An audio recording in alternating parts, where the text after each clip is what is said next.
सर्दियों का मौसम आ चुका है और मार्केट में ताज़े ताज़े मटर बहुत ही आसानी से मिल जाते हैं। तो इसलिए आज हम मटर पराठा की रेसिपी देखने वाले हैं और इस मटर पराठे में हम एक ऐसा सीक्रेट इंग्रेडिएंट डालेंगे जिससे कि आपके मटर पराठे में चार चांद लग जाएंगे। तो यहाँ पर मटर पराठा बनाने के लिए मैंने यहाँ पर लगभग 1.5 कप ताज़े ताज़े मटर लिए हुए हैं। अगर आपके पास ताज़े मटर अवेलेबल नहीं है तो फिर आप फ्रोजन मटर का भी इस्तेमाल कर सकते हो। तो पहले हमें यहाँ पर मटर को बॉईल करना है ताकि ये थोड़ा सा सॉफ्ट हो जाए। तो इसीलिए यहाँ पर एक कढ़ाई में हम लेंगे थोड़ा सा पानी और इस पानी को हमें अच्छी तरीके से बॉईल होने देना है। पानी ये बॉईल हो जाए तब हम इसमें 1.5 कप मटर ऐड करेंगे।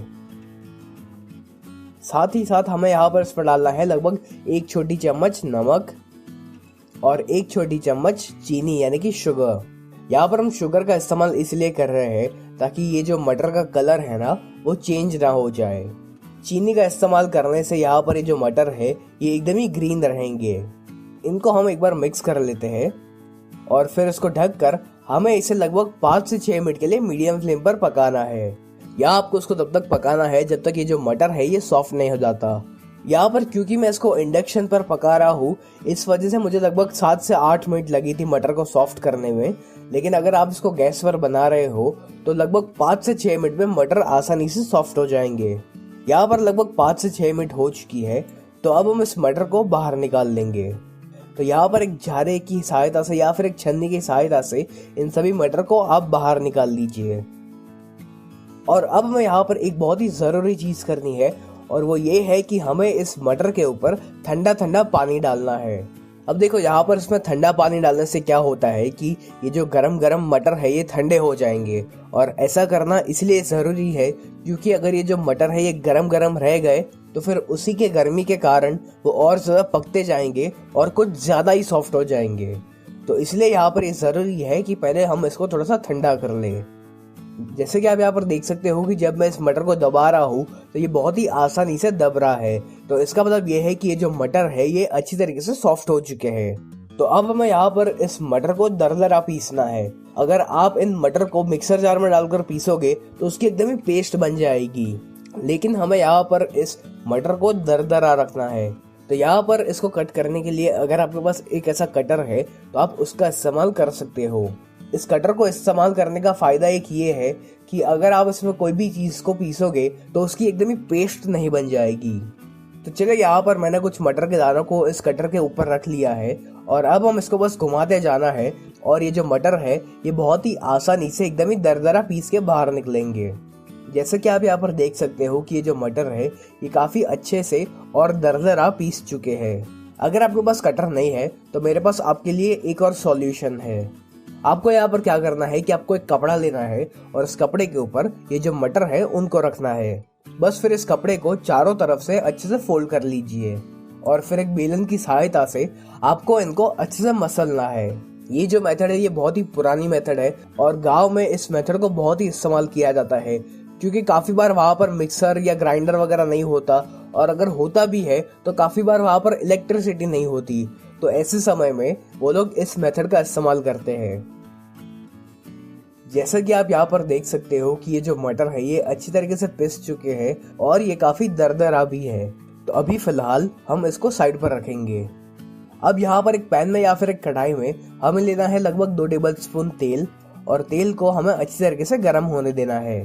तेल जब गर्म हो जाए तब हम इसमें डालेंगे थोड़ा सा अजवाइन यानी कि कैरम सीड्स और साथ ही साथ हम इसमें डालेंगे थोड़ा सा जीरा यानी कि क्यूमिन सीड्स। अब हमें यहाँ पर इन दोनों को कुछ सेकंड्स तक फूटने देना है। फिर हम इसमें ऐड करेंगे 1 टीस्पून ग्रेट किया अदरक यानी कि जिंजर। साथ ही साथ हम यहाँ पर इसमें ऐड करेंगे 1 टीस्पून ग्रेट किया गार्लिक यानी कि लहसुन और लगभग 1 से 2 बारीक कट की हुई हरी मिर्च यानी कि ग्रीन चिलीज। आपको यहाँ पर इसको कितना तीखा बनाना है उस अनुसार आप यहाँ पर हरी मिर्च की मात्रा कम या ज्यादा कर सकते हो। अब हमें यहाँ पर इन सभी को मीडियम फ्लेम पर लगभग 1 मिनट के लिए भूनना है। यहाँ पर लगभग 1 मिनट हो चुकी है। तो अब जो मटर को हमने क्रश करके रखा हुआ था वो हम इसमें ऐड करेंगे और इन सभी को हम एक बार अच्छे से मिला लेते हैं। अब इस स्टफिंग को टेस्टी बनाने के लिए हम इसमें कुछ मसाला ऐड करने वाले हैं। तो मसालों में हमें यहाँ पर इसमें डालना है 1 टेबलस्पून रेड चिली पाउडर यानी कि लाल मिर्च पाउडर, फिर हम इसमें ऐड करेंगे 1 टेबलस्पून धनिया जीरा पाउडर यानी कि कोरिएंडर क्यूमिन पाउडर। फिर इसमें हल्का सा चटपटा और खट्टा टेस्ट लाने के लिए हम इसमें ऐड करेंगे 1 टीस्पून आमचूर पाउडर यानी कि ड्राई मैंगो पाउडर। आप चाहो तो इसके बदले चाट मसाला का भी इस्तेमाल कर सकते हो। फिर हम इसमें ऐड करेंगे 1/4 टीस्पून ब्लैक सॉल्ट यानी कि काला नमक। और फिर हम इसमें ऐड करेंगे आधा टीस्पून नमक, या आप अपने स्वाद अनुसार यहाँ पर नमक का इस्तेमाल कर सकते हो। अब हम इस रेसिपी में एक सीक्रेट इंग्रेडिएंट डालेंगे जिससे कि आपके मटर पराठे के टेस्ट में 4 चांद लग जाएंगे। तो हमें यहाँ पर डालना है लगभग 1 टेबलस्पून पाव भाजी मसाला। तो यहाँ पर इसमें पाव भाजी मसाला डालने से इसका जो टेस्ट है ना वो वाकई में बहुत ही बढ़ जाता है और आपको भी इसका टेस्ट जरूर पसंद आएगा। और बस फिर हमें यहाँ पर इन सभी को एक बार अच्छे से मिक्स करना है।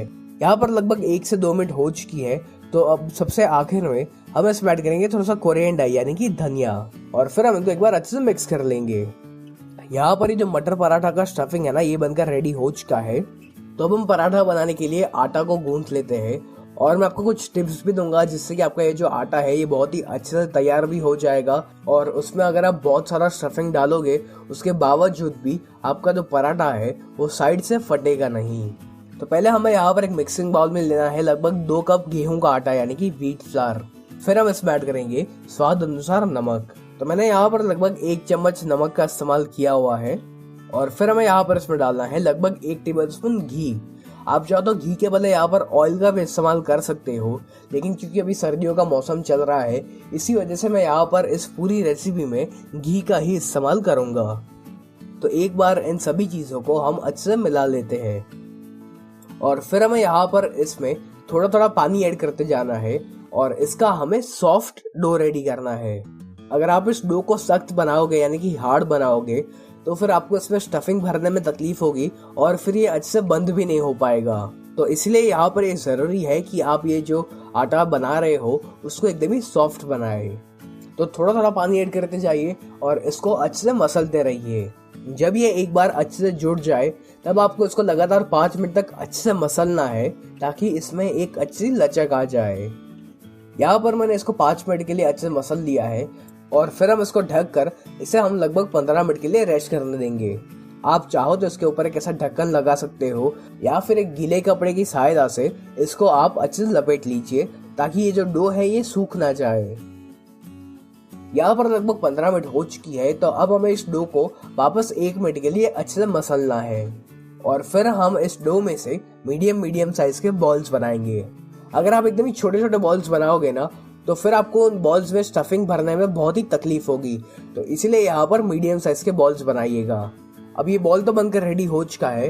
तो इस बॉल में से हमें एक कटोरी रेडी करनी है। तो कटोरी को बनाने के लिए आप अपने अंगूठे की सहायता से ये जो डो है उसको बाहर की तरफ पुश करते जाइए और जो बीच वाला हिस्सा है उसको आपको हल्का सा मोटा ही रखना है। जैसे कि आप यहाँ पर देख सकते हो कि ये जो कटोरी है ये बनकर रेडी हो चुकी है। तो अब जो स्टफिंग हमने बनाया हुआ था उस स्टफिंग को हम इस कटोरी के बीच में ऐड करेंगे और बस फिर हमें यहाँ पर इस कटोरी को अच्छे से सील करना है।